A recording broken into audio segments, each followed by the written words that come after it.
સુપર6માં હવે વાત એક ખૂબ જ અનોખા રોબોટની કરવાની છે।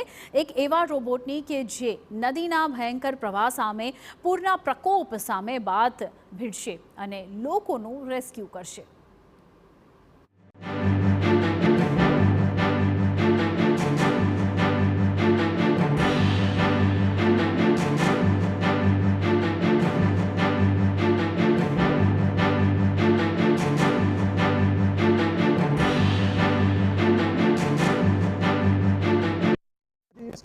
ભરૂચ એક એવું શહેર છે કે જે લગભગ દર વર્ષે ચોમાસામાં પૂરની સમસ્યાનો સામનો કરતું રહે છે।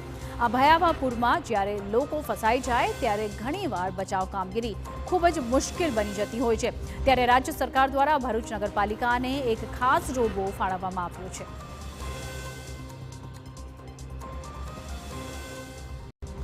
આ અનોખા રોબોટને તો નામ જ અપાયું છે રેસ્ક્યુ રોબો, એટલે કે તેના નામની જેમ જ આ રેસ્ક્યુ રોબો પૂરમાં ફસાયેલા માટે બચાવ કામગીરી હાથ ધરશે।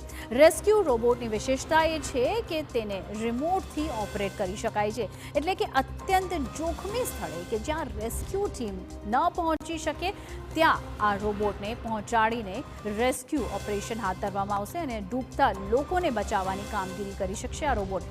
અને નદી તળાવમાં ફસાયેલા લોકોની મદદ માટે પણ આ રોબોટ ખૂબ જ અસરકારક સાબિત થઈ શકશે।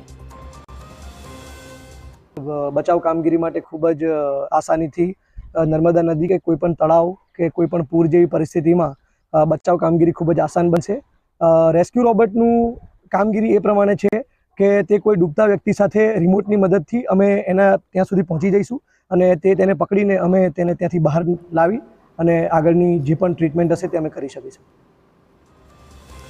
ભરૂચ નગર સેવા સદન દ્વારા નર્મદા નદીમાં રેસ્ક્યુ રોબોટનું ટેસ્ટિંગ કરાયું હતું અને તે સફળ રહ્યું હતું। દ્રશ્યોમાં જોઈ શકાય છે તેમ ડૂબતા માણસને ખેંચી લાવવાની આ રોબોટમાં અદ્વિતીય ક્ષમતા છે। ત્યારે પૂરના પ્રકોપ વચ્ચે આ રેસ્ક્યુ રોબોટ આશીર્વાદરૂપ સાબિત થાય તેવી આશા વ્યક્ત કરાઈ રહી છે।